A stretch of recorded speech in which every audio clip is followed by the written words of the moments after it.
Hello and welcome to day 27 in the Not Alone Today Chronological Bible Reading Plan with Joseph and Anu. Today we are in Exodus 32 to 34 and we are still in the New Revised Standard Version Updated Edition. Chapter 32. When the people saw that Moses delayed to come down from the mountain, the people gathered around Aaron and said to him, "Come, make gods for us. Who shall go before us?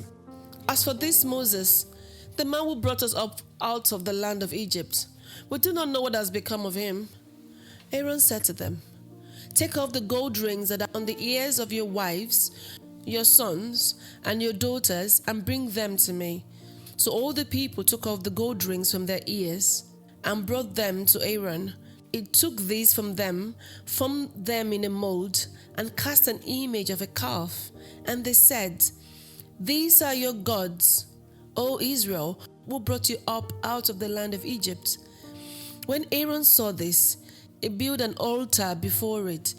And Aaron made a proclamation and said, "Tomorrow shall be a festival to the Lord." They rose early the next day and offered burnt offerings and brought sacrifices of well-being. And the people sat down to eat and drink and rose up to revel. The Lord said to Moses, "Go down at once. Your people who brought up out of the land of Egypt have acted perversely. They have been quick to turn aside from the way that I have commanded them. They had cast for themselves an image of a calf and have worshipped it and sacrificed to it and said, 'These are your gods, O Israel, who brought you up from the land of Egypt.' The Lord said to Moses, 'I have seen these people, how stiff-necked they are. Now leave me alone so my wrath may burn hot against them and my eye may consume them. And of you I will make a great nation.'" But Moses implored the Lord his God and said, "O Lord, why does your wrath burn hot against your people, whom you brought out of the land of Egypt with great power and with a mighty hand? Why should the Egyptians say it was with evil intent that he brought them out to kill them in the mountains and to consume them from the face of the earth? Turn from your fierce wrath, change your mind, and do not bring disaster on your people. Remember Abraham, Isaac, and Israel, your servants, how you swore to them by your own self, saying to them, 'I will multiply your descendants like the stars of heaven. And all this land that I have promised, I will give to your descendants, and they shall inherit it forever.' And the Lord changed his mind about the disaster that he planned to bring on his people." Then Moses turned and went down from the mountain, carrying 2 tablets of the covenant in his hands. Tablets that were written on both sides, written on the front and on the back. The tablets were the work of God, and the writing was the writing of God, engraved upon the tablets. When Joshua heard the noise of the people as they shouted, he said to Moses, "There is a noise of war in the camp." But he said, "It is not the sound made by victors or the sound made by losers. It is the sound of singing that I hear." As soon as he came near the camp and saw the calf and the dancing, Moses' anger burned hot, and he threw the tablets from his hands and broke them at the foot of the mountain. He took the calf that they had made, burned it with fire, ground it to powder, scattered it on the water, and made the Israelites drink it. Moses said to Aaron, "What did these people do to you that you have brought so great a sin upon them?" And Aaron said, "Do not let the anger of my Lord burn hot. You know the people, that they are wicked. They said to me, 'Make gods for us, who shall go before us.' As for this Moses, the man who brought us out of the land of Egypt, we do not know what has become of him." So I said to them, 'Whoever has gold, take it off.' So they gave it to me, and I threw it into the fire, and out came this calf." When Moses saw that the people were out of control, for Aaron had lost control of them, prompting derision among their enemies, then Moses stood in the gate of the camp and said, "Who is on the Lord's side? Come to me." And all the sons of Levi gathered around him. He said to them, Thus says the Lord, the God of Israel, put your sword on your side, each of you. Go back and forth from gate to gate throughout the camp, and each of you kill your brother, your friend, and your neighbor. The sons of Levi did as Moses commanded, and about 3,000 of the people fell on that day. Moses said, Today you have been ordained for the service of the Lord, each one at the cost of a son or a brother, and so have brought a blessing on yourselves this day. On the next day, Moses said to the people, You have sinned a great sin, but now I will go up to the Lord. Perhaps I can make atonement for your sin. So Moses returned to the Lord and said, Alas, this people has sinned a great sin. They have made for themselves gods of gold. But now, if you will only forgive their sin, but if not, please blot me out of the book that you have written. But the Lord said to Moses, Whoever has sinned against me, I will blot out of my book. Now go, lead the people to the place about which I have spoken to you. See, my angel shall go in front of you. Nevertheless, when the day for punishment comes, I will punish them for their sin. Then the Lord sent a plague on the people, because they made the calf, the one that Aaron had made. Chapter 33. The Lord said to Moses, Go, leave this place, you and the people whom you have brought up out of the land of Egypt, and go to the land of which I swore to Abraham, Isaac, and Jacob, saying, To your descendants I will give it. I will send an angel before you, and I will drive out the Canaanites, the Amorites, the Hittites, the Perizzites, the Hivites, and the Jebusites.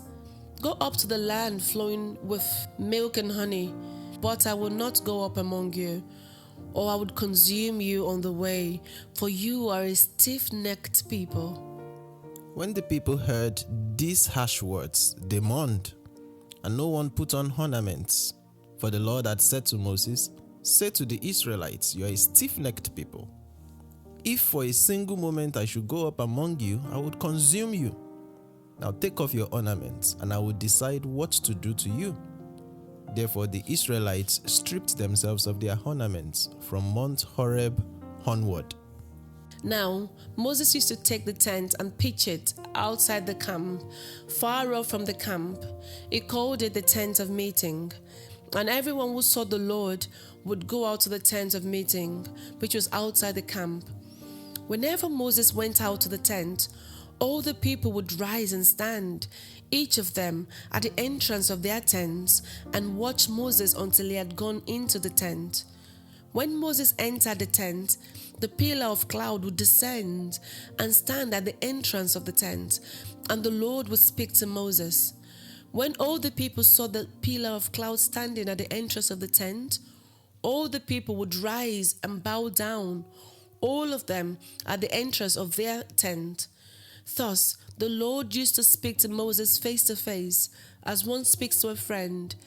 Then he would return to the camp, but his young assistant, Joshua, son of Nun, would not leave the tent.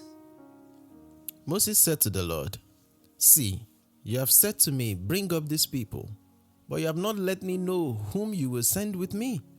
Yet you have said, I know you by name, and you have also found favor in my sight. Now, if I have found favor in your sight, please show me your ways, so that I may know you and find favor in your sight. Consider too that this nation is your people. He said, My presence will go with you, and I will give you rest. And he said to him, If your presence will not go, do not bring us up from here. For how shall it be known that I have found favor in your sight, I and your people, unless you go with us? In this way we shall be distinct, I and your people, from every people on the face of the earth. The Lord said to Moses, I will also do this thing that you have asked, for you have found favor in my sight, and I know you by name. Moses said, Please, show me your glory. And he said, I will make my goodness pass before you, and will proclaim before you the name, the Lord. And I will be gracious to whom I will be gracious, and will show mercy on whom I will show mercy. But, he said, you cannot see my face, for no one shall see me and live. And the Lord continued, see, there's a place by me where you shall stand on the rock. And while my glory passes by, I will put you in a cleft of the rock, and I will cover you with my hand until I have passed by. Then I will take away my hand, and you shall see my back, but my face shall not be seen. Chapter 34. The Lord said to Moses, cut 2 tablets of stone like the former ones, and I will write on the tablets the words that were on the former tablets, which you broke. Be ready in the morning and come up in the morning to Mount Sinai and present yourself there to me on the top of the mountain. No one shall come up with you, and do not let anyone be seen throughout all the mountain. And do not let flocks or herds graze in front of that mountain. So Moses cut 2 tablets of stone like the former ones. And he rose early in the morning and went up on Mount Sinai, as the Lord had commanded him, and took in his hand the 2 tablets of stone. The Lord descended in the cloud, and stood with him there, and proclaimed the name, the Lord. The Lord passed before him, and proclaimed, the Lord, a God merciful and gracious, slow to anger and abounding in steadfast love and faithfulness, keeping steadfast love for the 1,000th generation, forgiving iniquity and transgression and sin, yet by no means clearing the guilty, but visiting the iniquity of the parents upon the children, and the children's children, to the 3rd and the 4th generation. And Moses quickly bowed down to the ground and worshipped. He said, if now I have found favor in your sight, my Lord, I pray, let my Lord go with us. Although this is a stiff-necked people, pardon our iniquity and our sin, and take us for your inheritance. He said, I hereby make a covenant. Before all your people I will perform marvels, such as have not been done in all the earth or in any nation. And all the people among whom you live shall see the work of the Lord. For it is an awesome thing that I will do with you. Observe what I command you today. See, I will drive out before you the Amorites, the Canaanites, the Hittites, the Perizzites, the Hivites, and the Jebusites. Take care not to make a covenant with the inhabitants of the land to which you are going, or it will become a snare among you. Rather, you shall tear down their altars, break their pillars, and cut down their sacred poles. For you shall worship no other God, because the Lord, whose name is jealous, is a jealous God. You shall not make a covenant with the inhabitants of the land. For when they prostitute themselves to their gods and sacrifice to their gods, someone among them will invite you, and you will eat of the sacrifice. And you will take wives from among their daughters for your sons, and their daughters who prostitute themselves to their gods will make your sons also prostitute themselves to their gods. You shall not make cast idols.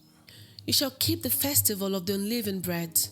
7 days you shall eat the unleavened bread, as I commanded you, at the time appointed in the month of Abib.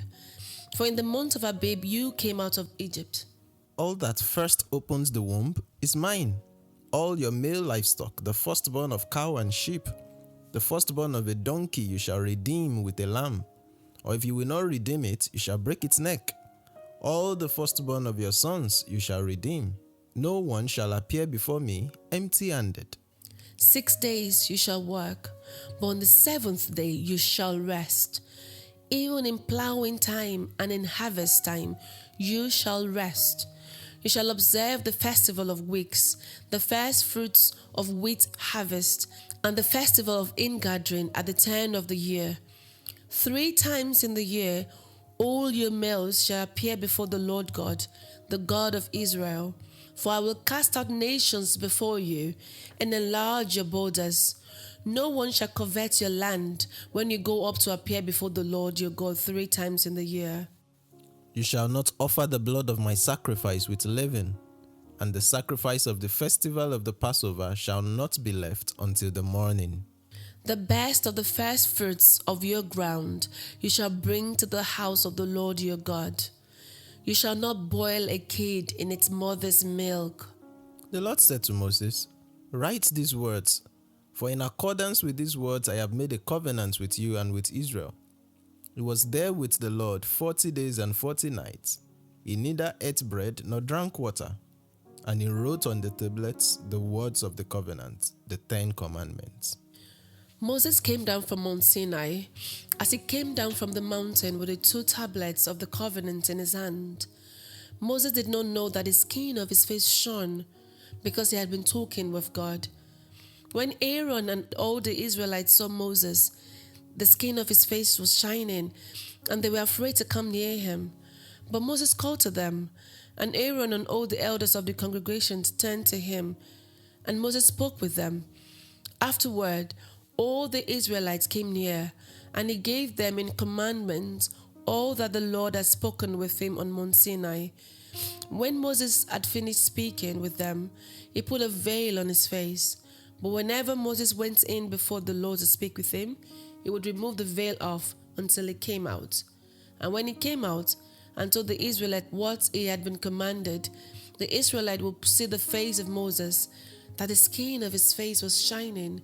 And Moses would put the veil on his face again until he went in to speak with him. This is the word of the Lord.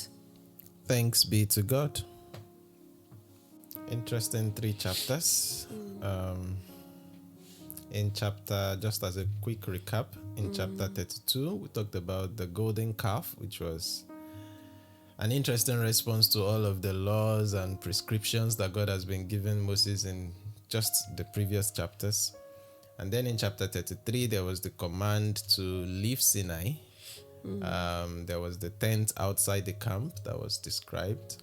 And then, of course, the intercession of Moses on behalf of the Israelites when God wanted to wipe them out. Then in chapter 34, Moses makes new tablets because he broke the first one. And then the covenant that God had with them was renewed. And the last paragraph talked about the shining face of Moses as a result of dwelling before the presence of the Lord 40 days and 40 nights.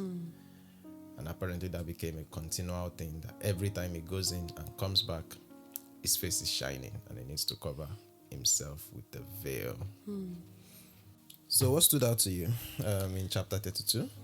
What stood out to me is from verse 10, where God was angry for the Israelites worshipping a calf. And he was ready to make Moses into a great nation whilst he obliterate the Israelites. It's quite like, wow. And if Moses was like a selfish person, would have said, oh yeah, why not, God? Why not? Why not make me into this great nation and kill those guys? At the time God said this to Moses was in verse 10, Yeah. But Moses hadn't gone down to see what the people really, what they've done. Okay. So he just employed God to say, please, don't let it, remember what you said, remember your servants and what you said about their descendants. But then, after he had said this, then he went down and he too got angry. So the people must have really rebelled, because the Bible said that that rebellion rose up. It's quite interesting. Indeed. And the reference you were making to Joshua wanting to know whether it was with Moses in all of these encounters is now being answered in today's reading, because we could see that he was with Moses the conversation was such that it was even Joshua that was telling Moses, oh, I think I can hear the sound and things. So apparently he was with Moses. And we also read that sometimes he actually stays in the tent in the presence of the Lord. So, yeah, he was being made ready for the assignment ahead. Yes. You know the part where they said, and when Moses came down, then said to the people, who is on the Lord's side? Yeah. And then the Levites came to him and told them to take a sword and kill themselves, and 3,000 men died. Yeah. You know the song, who is on the Lord's side? I am on the Lord's side. Yes. If it's this narrative they're referring to is a bit of a crosswire information, because at the time when Moses asked this question, who's on the Lord's side? Yeah. It was so that they can kill the people that are not on the Lord's side. Indeed. So yeah, I just when I saw that, I felt like, yeah, well, I don't understand what the song means. I'm just trying to allude to the fact that if it is in this context, might have been misunderstood, might have. Yeah, I mean, of course, to us it looks a bit what? But at the same time, the Levites were rewarded for that singular act. And the reward is that then from their lineage will continue to be the priests. The priestly line will always be the people of Levi, or the Levites. And we know that when they will get to the promised land, in distributing lands to people, they will have no land because their portion becomes the Lord. And the details of the act itself looks, how do we reconcile all this? Like, how can killing my brothers and sisters be equivalent to being on the Lord's side? But I think the bigger principle to embrace and to apply from there is to say we must be able to share in the burdens of God, if that makes sense. We must be able to feel what God is feeling about the events that are happening around us. When we share his thoughts, his will, his desire, his counsel, nothing could be more intimate in that sense, and nothing could be more honoring to him and glorifying to him, which is pretty much why we are existing, to give him all the glory. Yes. Chapter 33 for me was a sobering read. When I read verse 17 to 22 on God saying that he would have mercy on whom he would have mercy, and be gracious to whom he would be gracious, but you shall not see my face. Yeah. For no one shall see me and live. It seems at this time that this sentence to me, Kola, please correct me if I'm wrong, was as a result of what they've done, as though he was willing for them to see him as he's been talking to Moses in the tent. But this time, because of what they've done, you will not see me, but you will see my goodness. It will pass before you. And that really, I don't know, it just made me feel sad. Yeah, it's a very interesting passage or paragraph, because the picture we get so far, by the way, this is just even between Moses and God. It's not necessarily about the people. But the picture we seem to get so far is that, when Moses goes to this, when he climbs into this mountain and encounters God, it's almost like, he's having this face-to-face communication with God. And yet, the same Moses is specifically requesting here, in the midst of his ongoing conversation with God, show me your glory. And God is responding to him to say, you cannot see my face, because no one can actually see my face and live. But then I'm going to do something for you such that, I'll put you by this place beside me. I will cover your face with my hands. I will let all of my glory. You want to see my glory? I'll let it pass before you. And then you'll be able to see my back parts. But my face you will not see. And that's just majestic to comprehend. And we can't fully fathom what that scene must have looked like. But that's the reality of you cannot see my face and live. It's not just applying to the children of Israel. It's a continuous truth in all of Scripture. God is spirit, and they that worship him must worship him in spirit and in truth. But somewhere in the New Testament, we're also told that God dwells in an unapproachable light. In other words, it's such a light that no one can dare approach. No one can actually stand it. No one can see his face and live. No matter the level of quote and unquote their righteousness or their alignment with his will. Moses, for all we know here, is still in some sense a man after God's heart. But even he cannot see his face. He can only be privileged to see the back parts in some sense of God, which again is just mind-blowing. Yeah. And I think what God said to Moses in verse 17 to 23 might be from Moses' insistence in verse 13 that he wanted God to show him his ways so that he may know him and find favor in his sight. But God had already said earlier that you found favor in my sight.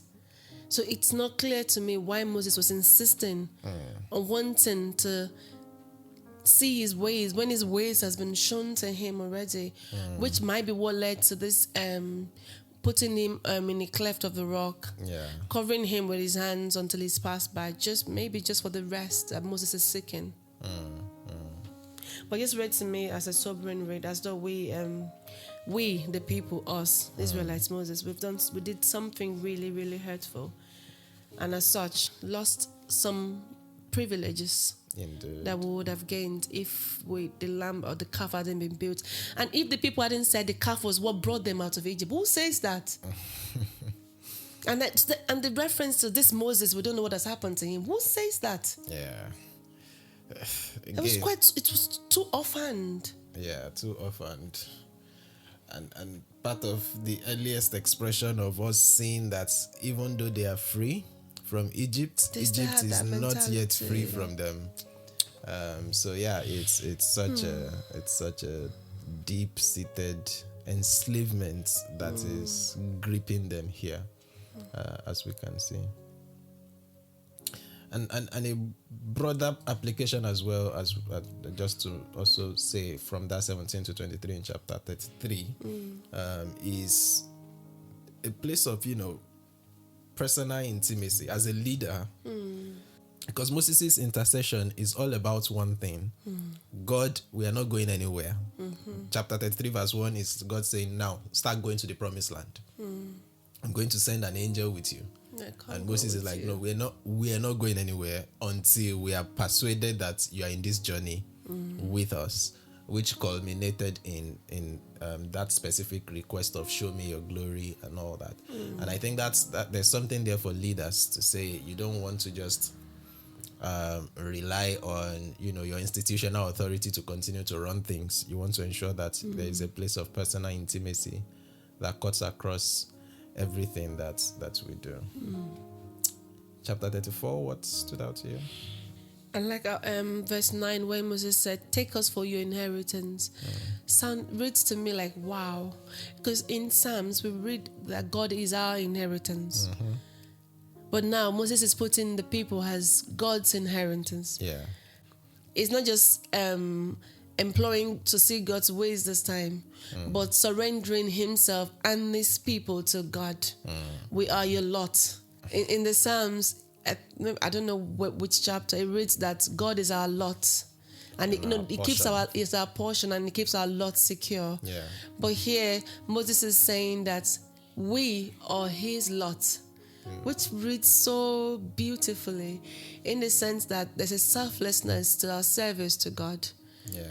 If you want to, in practical terms, if you want to leave someone an inheritance, it's something of a treasure, isn't it? Something unblemished, something you've poured your life into, a work. If you're then presenting that to someone as an inheritance, it means the person is looking forward to a tangible thing, so to say. So despite the people's stiff-necked attitude, Moses is still presenting them as a bundle, as inheritance to God. And it brings hope to my heart to read that. Indeed. And there's also that allusion, of course. Inheritance is the person that will inherit an inheritance does not determine what the inheritance is. It's whatever you are given, you take it. And so in saying take us for your inheritance, amongst other things, is like saying, God, see, we don't have any other place or any other person to honor. Just take us as we are, with all our flaws, with all our, sometimes hopefully we'll bring you some joy and some pleasure, some other times we'll bring you some pain, but pardon our iniquity and our sin, and take us for your inheritance. In that sense, yeah, which is beautiful. It is.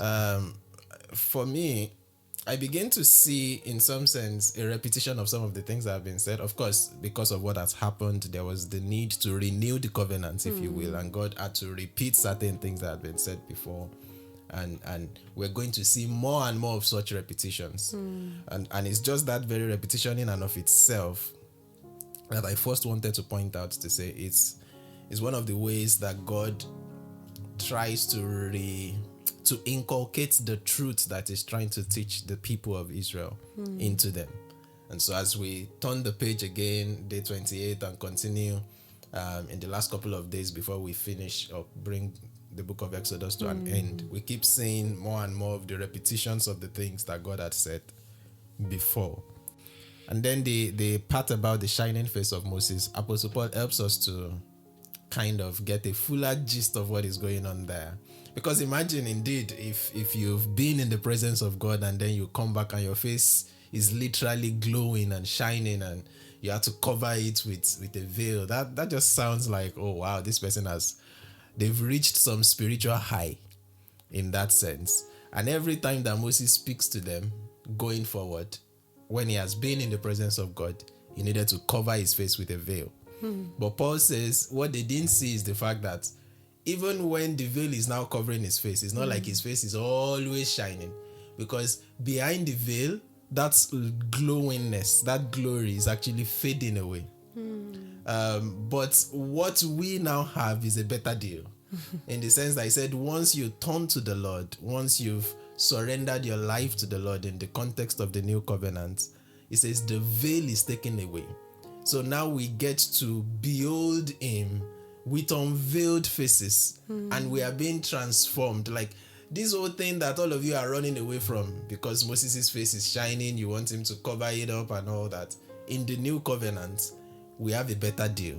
We actually desire to continue to behold him. Of course, how do we do that? We engage with his word. We open the scriptures. We read what he has said and what he's saying to us as a result of what he has said. And we begin to get transformed as a result. So we all with unveiled faces, 2 Corinthians 3:18, we behold as in a mirror, as in a glass, the glory of God, and we are being transformed into the same from one level of glory onto the other. And that's just so beautiful, and a much, much better deal than what was going on in Exodus 34. True. In chapter 34, what stood out to me was this line again that has come up again and again in verse 20. No one shall appear before me empty-handed. Yeah.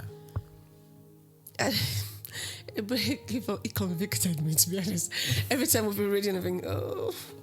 There are times that you go to the church without an offering, you think, God sees my heart. He knows I don't have anything. But I know we have a better covenant, but if this has been said again and again, it must allude to the fact that we should not appear before God empty-handed, isn't it, Jokola? Yes, you are right in that application. Contextually, the Lord was to put that passage and both references that we've seen in Exodus, both in Exodus, I think 23, and now in Exodus 34 as well. In both references, it's the context of, the festivals that God has ordained for the people. That when you come for the festival of the unleavened bread, the Passover, and all this, there are three main festivals that bring the people of Israel together annually. And God is saying, every time you come for those festivals, don't come before me empty-handed. Bring something that is proportionate to the blessings that you have received before me, to appreciate me in that sense. So, of course, that has application for every time we congregate together to worship God. And it does not have to... I understand that we read this and we think of money. It does not have to be read financially, really. The whole idea of coming before him is coming in all of who you are, and with that open sincerity and acknowledgement of, I want to embody what this looks like. I don't want to come before God empty-handed. So what have I got to give to him? But again, some people will hide under what I've just said now to say, I was joking in church the other day to say, some people will say, which means all I've covenanted with God to do in appreciating him is to dance. So just let me dance. Of course, anybody can dance in some sense. Most people can dance. But don't say you want to dance so that you will avoid committing your resources as well in appreciating God. Yeah. Can some of us say that service is our covenant? Just let us serve. People can say all sorts of things. But the very fact that this was officially spelled out, no one should come before me empty-handed. Bring your sacrifice, bring your offering, and bring, eventually when we go on in the Old Testament, in this Pentateuch, you begin to see the stage where money comes into the picture. That, okay, if you're unable to bring your sacrifice all the way from wherever you are, bring money, and then you use the money to buy the sacrifice that is already made available at the temple and things like that. So yeah, bring your resources as well as your dance, as well as your service, as well as your worship, as well as your rolling on the floor, as well as any other thing that you want to give, except and only except if indeed there are no financial resources to give. And that's absolutely understandable. Yeah. Thank you. You're welcome. And so thank you for joining us for day 27, where we've seen an interesting turn in the whole story so far. We'll pick up the story again on day 28 as we turn the page together. But till then, just remember, you are not alone Today. today. God bless you. Bye.